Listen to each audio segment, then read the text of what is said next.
Langit Madinah berpendar lembut. Kota ini dulunya dikenal sebagai Yatsrib yang merupakan sebuah wilayah yang dihuni oleh beragam suku dan kelompok dengan latar belakang sosial, politik, dan keagamaan yang kompleks. Kota ini menjadi titik balik dalam sejarah Islam, ketika Nabi Muhammad SAW dan para sahabatnya berhijrah dari Mekah untuk mencari perlindungan dan membangun masyarakat yang lebih harmonis.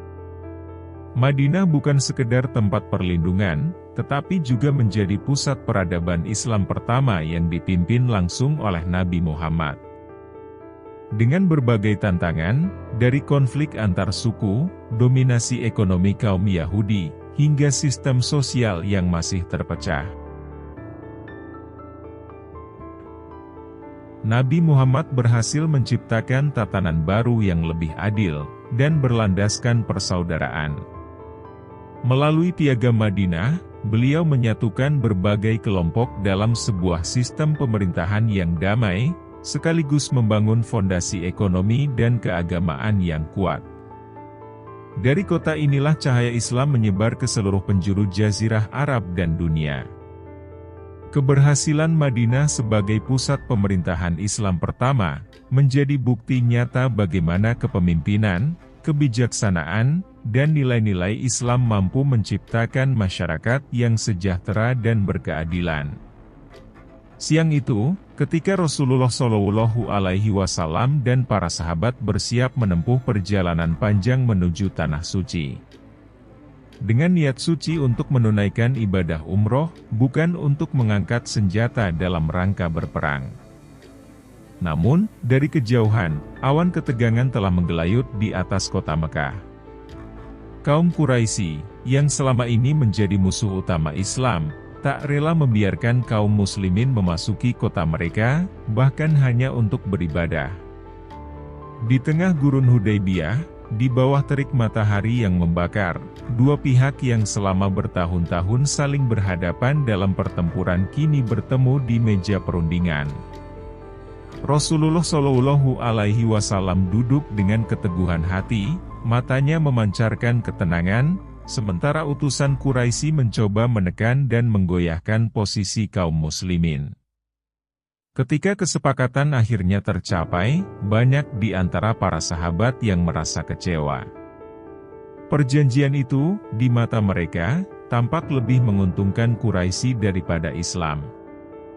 Namun, dengan kebersihan hati sang Nabi, Rasulullah SAW yang memandang lebih jauh melihat kemenangan yang tersembunyi di balik perjanjian yang tampak lemah. Di balik lembaran perjanjian yang dituliskan dengan tinta dan kesabaran, sebuah era baru telah dimulai. Perjanjian Hudaybiyah bukanlah tanda kelemahan, tetapi strategi cerdas yang akan membuka jalan menuju kemenangan yang lebih besar yang bernama Fathul Mekah, atau penaklukan kota Mekah oleh Nabi Muhammad dan kaum muslim pada tahun 8 Hijriah atau 630 Masehi. Peristiwa ini menandai kemenangan Islam atas kaum Quraisy tanpa pertumpahan darah yang berarti, serta berakhirnya dominasi penyembahan berhala di kota suci tersebut, yang akan terjadi 2 tahun setelah perjanjian Hudaybiyah. Dunia mungkin tak menyadari saat itu, tetapi sejarah akan mencatat, inilah langkah pertama menuju kejayaan Islam yang sesungguhnya. Untuk membuka pertemuan kita kali ini, mari kita buka dengan mengucapkan ayatul basmalah.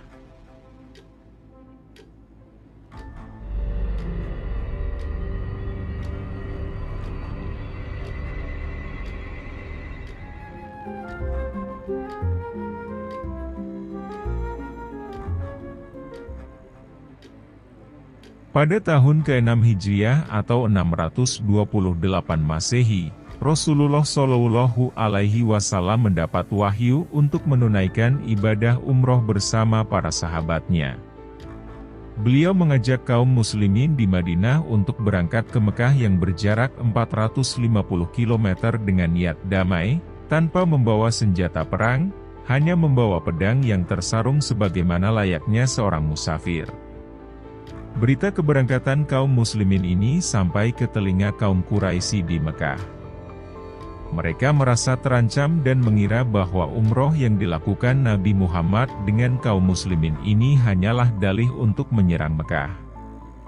Maka, kaum Quraisy pun bersiap menghadang dan menghalangi rombongan kaum muslimin agar tidak bisa memasuki kota suci Mekah.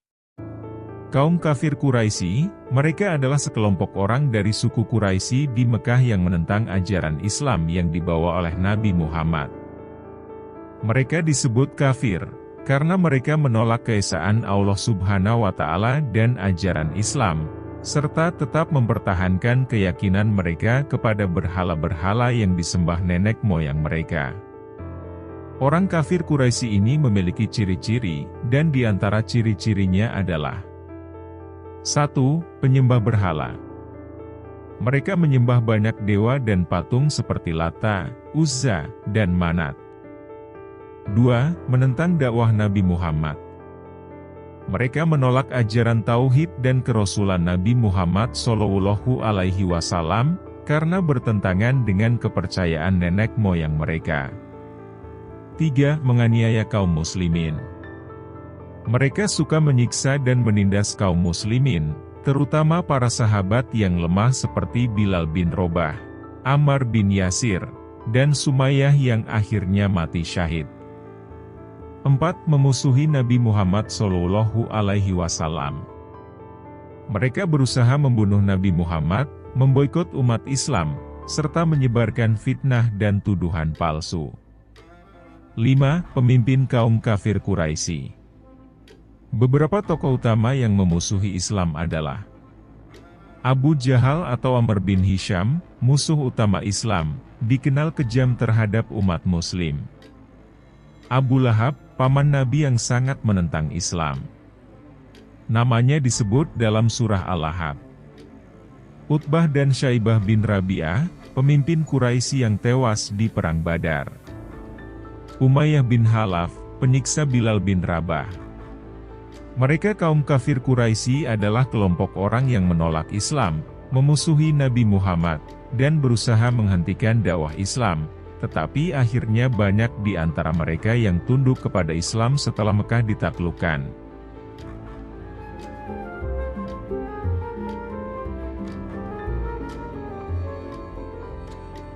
Perjalanan ke Hudaybiyah.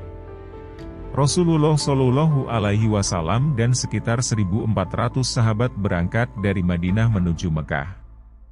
Mereka membawa hewan kurban sebagai tanda bahwa perjalanan ini benar-benar untuk ibadah, bukan peperangan. Setibanya di daerah Dzulhulaifah, yang merupakan salah satu tempat suci dalam Islam yang menjadi titik awal ihram bagi jamaah haji dan umroh dari Madinah. Letaknya sekitar 9 km dari Masjid Nabawi di Madinah dan berjarak sekitar 441 km dari Mekah. Saat ini berada di dalam wilayah modern Masjid Dzulhulaifah yang dikenal juga sebagai Masjid Miqat Abyar Ali. Miqat jamaah dari Madinah, semua jamaah yang memulai perjalanan haji atau umroh dari Madinah diharuskan mengambil ihram di tempat ini, yang ditetapkan oleh Nabi Muhammad. Rasulullah menetapkan Dzulhulaifah sebagai miqat bagi penduduk Madinah dan mereka yang melewati jalur tersebut. Nama Dzulhulaifah berasal dari bahasa Arab yang berarti, pemilik pohon kecil. Nama lainnya, Abyar Ali, yang dikaitkan dengan legenda, bahwa seorang pria bernama Ali bin Dinar, seorang penguasa dari Sudan, membangun sumur dan fasilitas air bagi jamaah di tempat ini.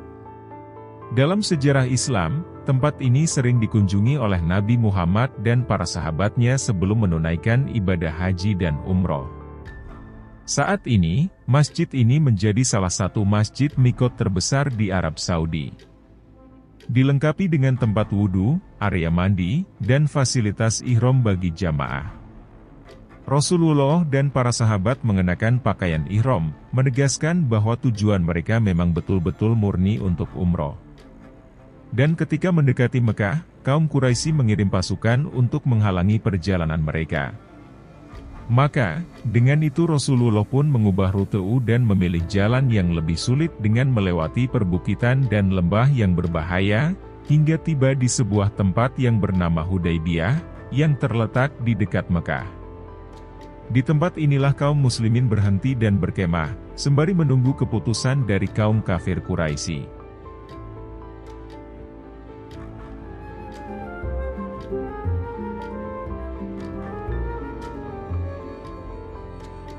Negosiasi dengan kaum Quraisy.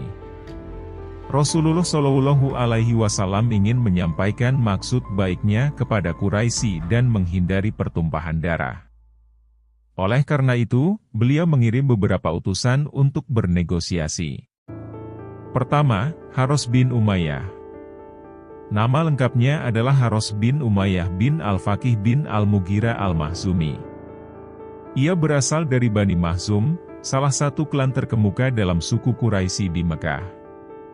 Bani Makhzum dikenal sebagai klan yang memiliki pengaruh besar dalam masyarakat Quraisy, termasuk beberapa pemimpin penting, seperti Abu Jahal, Amr bin Hisham dan Khalid bin Walid. Haros bin Umayyah adalah salah satu sahabat Nabi Muhammad yang hidup pada masa awal dakwah Islam. Ia dikenal sebagai seorang muslim yang beriman dan setia kepada Rasulullah Shallallahu Alaihi Wasallam. Haros diutus pertama kali untuk berdiplomasi dengan pembesar kaum kafir Quraisy serta untuk menjelaskan tentang kedatangan Nabi Muhammad dan para sahabat ke Mekah, bahwa mereka datang bukan untuk berperang, tetapi untuk melaksanakan ibadah umroh. Tetapi, Haros hampir saja terbunuh oleh kaum Quraisy. Karena kebencian kaum kafir Quraisy terhadap umat Islam dan karena mereka tidak mau percaya bahwa kaum muslimin ke Mekah untuk melaksanakan ibadah umroh, ketika Haros bin Umayyah tiba di Mekah sebagai utusan Rasulullah, ia datang dengan menunggangi unta milik Rasulullah. Yang mana hal tersebut merupakan sebagai tanda bahwa ia adalah pembawa pesan damai.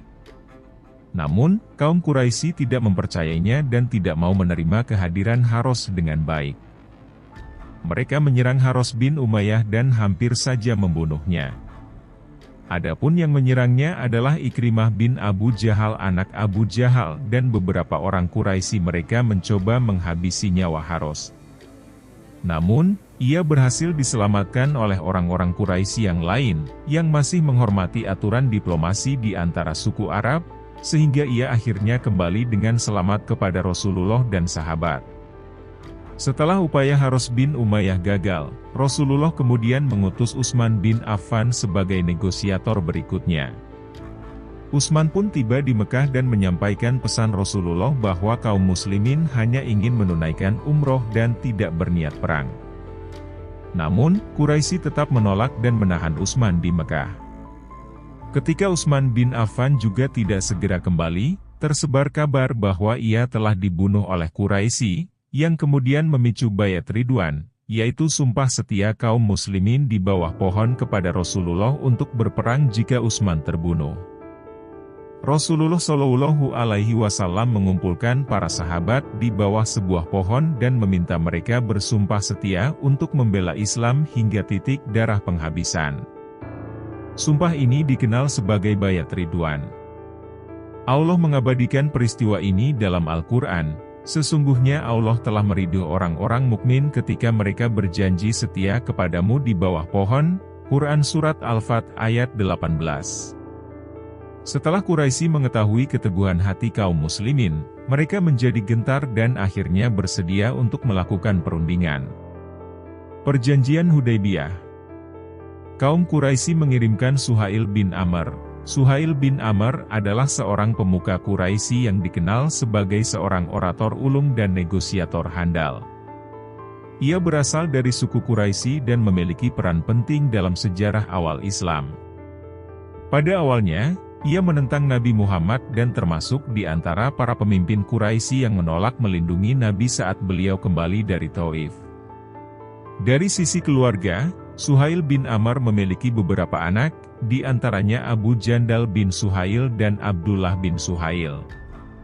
Kedua putranya lebih dulu masuk Islam dibanding dirinya, yang menyebabkan perselisihan dalam keluarganya. Suhail bahkan menyiksa putranya, Abdullah, agar meninggalkan Islam. Namun, setelah penaklukan Mekah oleh kaum muslimin, Suhail akhirnya memeluk Islam. Setelah masuk Islam, ia menjadi seorang muslim yang taat dan berkontribusi besar dalam menyebarkan ajaran Islam.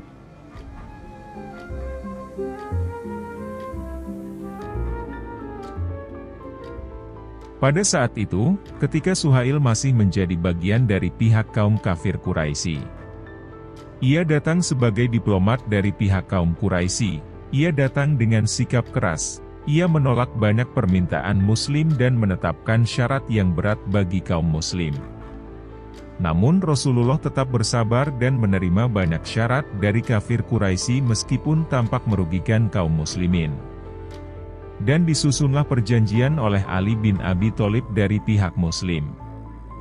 Rasulullah meminta Ali bin Abi Thalib untuk menuliskan isi perjanjian. Ketika Ali mulai menulis, muncul beberapa perdebatan. Pertama, terkait nama Bismillahirrohmanirrohim, ditolak oleh kaum Quraisy. Suhail menolak penggunaan kata Bismillahirrohmanirrohim. Quraisy meminta diganti dengan Bismika Allahumma, yang lebih umum digunakan oleh mereka. Dengan kesabarannya Rasulullah pun menyetujuinya. Kedua, nama Muhammad Rasulullah juga ditolak oleh orang Quraisy. Suhail menolak frasa Muhammad Rasulullah. Quraisy hanya ingin ditulis Muhammad bin Abdullah, bukan Rasulullah. Rasulullah pun meminta Ali untuk menghapusnya, tetapi Ali enggan melakukannya karena cintanya kepada Nabi. Akhirnya Rasulullah sendiri yang menghapusnya dan menggantinya dengan Muhammad bin Abdullah. Setelah negosiasi yang panjang, akhirnya disepakati beberapa poin perjanjian, yang dikenal sebagai Perjanjian Hudaybiyah. Isi Perjanjian Hudaybiyah: 1. Gencatan senjata selama 10 tahun antara kaum muslimin dan Quraisy. 2. Kaum muslimin tidak boleh memasuki Mekah tahun itu, tetapi boleh datang tahun berikutnya untuk umroh dan tinggal di Mekah selama 3 hari. 3. Jika ada orang Quraisy yang masuk Islam dan pergi ke Madinah, tanpa izin walinya, ia harus dikembalikan ke Quraisy. Sebaliknya, jika ada seorang Muslim yang kembali ke Quraisy, ia tidak akan dikembalikan ke Madinah. 4. Setiap suku Arab bebas untuk bersekutu dengan Quraisy atau kaum muslimin. Itulah isi dari Perjanjian Hudaybiyah yang menurut sahabat, Perjanjian Hudaybiyah sangat merugikan kaum muslimin. Mereka pun merasa kecewa dengan perjanjian ini, terutama Umar bin Khattab, karena tampaknya merugikan kaum muslimin. Mereka tidak bisa melakukan umroh tahun itu, dan poin mengenai pengembalian muslim yang masuk Islam ke Quraisy sangat berat untuk diterima. Namun, Rasulullah tetap tenang dan meminta mereka untuk menyembelih hewan kurban dan mencukur rambut sebagai tanda penyelesaian ibadah. Melihat keteladanan beliau, para sahabat akhirnya mengikuti perintahnya. Tak lama setelah itu, Allah menurunkan wahyu dalam surah Al-Fat surat ke-48 ayat ke-1-3, yang artinya, sesungguhnya kami telah menganugerahkan kepadamu kemenangan yang nyata. Agar Allah memberikan ampunan kepadamu Nabi Muhammad atas dosamu yang lalu dan yang akan datang, menyempurnakan nikmatnya atasmu, menunjukimu ke jalan yang lurus, dan agar Allah menolongmu dengan pertolongan yang besar. Dampak Perjanjian Hudaybiyah. Ternyata, perjanjian ini membawa banyak manfaat bagi Islam. 1. Pengakuan Quraisy terhadap eksistensi Islam, yang berarti Islam semakin diakui sebagai kekuatan yang sah. 2. Gencatan senjata memberi waktu bagi kaum muslimin untuk menyebarkan dakwah lebih luas tanpa tekanan perang.